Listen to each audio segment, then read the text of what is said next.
रुख करते हैं भारत के खेतों का, जहां किसानों के लिए दवा का छिड़काव, फसलों की निगरानी और पैदावार बढ़ाने की कोशिश में ड्रोन काफी कारगर साबित हो रहे हैं। और सबसे खास बात इस बदलाव की ये है कि इसकी कमान संभाल रहे हैं देश के युवा इंजीनियर्स और स्टार्टअप्स, जिससे किसानों के साथ साथ ड्रोन इंडस्ट्री भी तेजी से बढ़ रही है। खेती की तस्वीर अब तेजी से बदल रही है। खेतों में अब सिर्फ ट्रैक्टर और मशीनें ही नहीं, बल्कि ड्रोन भी दिखाई देने लगे हैं। ये ड्रोन दवा और खाद का छिड़काव करने से लेकर फसलों की निगरानी तक कई अहम काम कर रहे हैं। सबसे खास बात यह है कि ये ड्रोन अब देश के युवा इंजीनियर्स ही तैयार कर रहे हैं। पुणे की इस यूनिट में कुछ ऐसा ही हो रहा है, जहां युवा इनोवेटर्स खेती के लिए आधुनिक ड्रोन विकसित कर रहे हैं और उन्हें लगातार बेहतर बनाने पर काम कर रहे हैं। लेकिन इनकी भूमिका सिर्फ ड्रोन बनाने तक सीमित नहीं है। ये युवा खेतों तक पहुंचकर किसानों को इसकी ट्रेनिंग भी देते हैं, ताकि वे नई तकनीक को समझ सके और उसका पूरा फायदा उठा सके।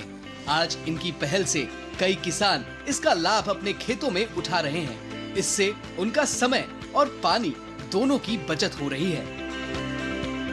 पहिले पारंपरिक पद्धतीने म्हणजे पाठाणीवर पंप घेऊन 17-18 लिटरचा पंप असायचा, वजन असायचं, चिखलामध्ये चालता येत नव्हतं, ज्यादा अडचणीच्या पिकामध्ये चालता येत नव्हतं. त्या ड्रोनमुळं आता अडचणी जायला सोपं झालेलं आहे, चिखलातून जायला सोपं झालेलं आहे.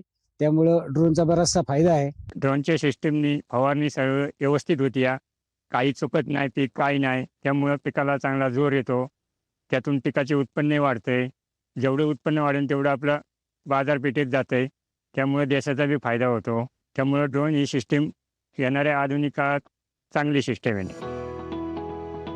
ये ड्रोन सिर्फ दवा और खाद के छिड़काव तक सीमित नहीं है, बल्कि अब फसलों की सेहत पर भी नजर रख रहे हैं। इनमें लगे हाई रेजोल्यूशन कैमरे और आधुनिक सेंसर्स खेतों की तस्वीरें और जरूरी आंकड़े जुटाते हैं। इसके बाद विशेषज्ञ इन जानकारियों का विश्लेषण करते हैं और पता लगाते हैं कि खेत के किस हिस्से में पानी की कमी है, कहां फसल कमजोर पड़ रही है और कहां बीमारी या कीटों का खतरा बढ़ रहा है। ड्रोन आने से क्या हुआ है कि आपको हाई रिजोल्यूशन इमेजेस मिल रहा है ड्रोन से, और उसके ऊपर कुछ सेंसर्स आए हुए हैं नए मार्केट में, नया टेक्नोलॉजी आया हुआ है, जिससे हम लोग क्रॉप का हेल्थ पता कर सकते हैं। अब मिलिए मुंबई के रहने वाले दानिश गोरी से, जिन्होंने ड्रोन का एक ऐसा ही स्टार्टअप शुरू किया है। उनकी टीम द्वारा बनाया गया सूर्य शक्ति 15L ड्रोन सबसे खास और अलग है। इस ड्रोन की सबसे बड़ी खासियत यह है कि इसके कई महत्वपूर्ण हिस्से देश में ही बनाए गए हैं, जिससे इसकी लागत कम करने और स्वदेशी तकनीक को बढ़ावा देने में मदद मिली है। 15 लीटर क्षमता वाले इस ड्रोन में दवा और खाद का छिड़काव करने की क्षमता है, जिससे दवा पत्तियों तक बेहतर तरीके से पहुंचती है। ये जो टैंक देख रहे हैं, ये टैंक भी है ना इंडिया में बनाया हुआ है, इसकी भी हमारे पास पेटेंट है। यूजुअली आप ड्रोन्स में देखेंगे टैंक नीचे की ओर होता है, लेकिन ड्रोन की स्टेबिलिटी को इंप्रूव करने के लिए हमने टैंक टॉप में माउंट किया है, ताकि हमारे ड्रोन के ऑपरेशंस बिल्कुल ही स्टेबल और स्मूथ हो। हालांकि ऐसे आधुनिक ड्रोन तैयार करने में काफी लागत आती है, इसलिए इसकी कीमत भी सामान्य कृषि उपकरणों की तुलना में अधिक होती है। यही वजह है कि छोटे और सीमांत किसानों के लिए इन्हें सीधे खरीदना हमेशा आसान नहीं होता। लेकिन सरकार की विभिन्न योजनाओं के तहत किसानों को ड्रोन खरीदने पर 40 से 50% तक की सब्सिडी भी दी जा रही है। 80 to 85% जो फार्मर्स है वो स्मॉल और मार्जिनल फार्मर्स है, जिनके पास 1.5, 2 से 2.5 एकड़ का फार्म होगा, उससे बड़ा नहीं होगा।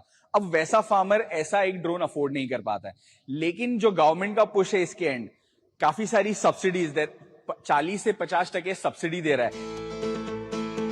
आज ड्रोन तकनीक सिर्फ खेतों को आधुनिक नहीं बना रही, बल्कि युवाओं के लिए रोजगार और उद्यमिता के नए अवसर भी तैयार कर रही है। यही वजह है कि भारत का ड्रोन सेक्टर तेजी से आगे बढ़ रहा है और युवा इसकी सबसे बड़ी ताकत बनकर उभर रहे हैं।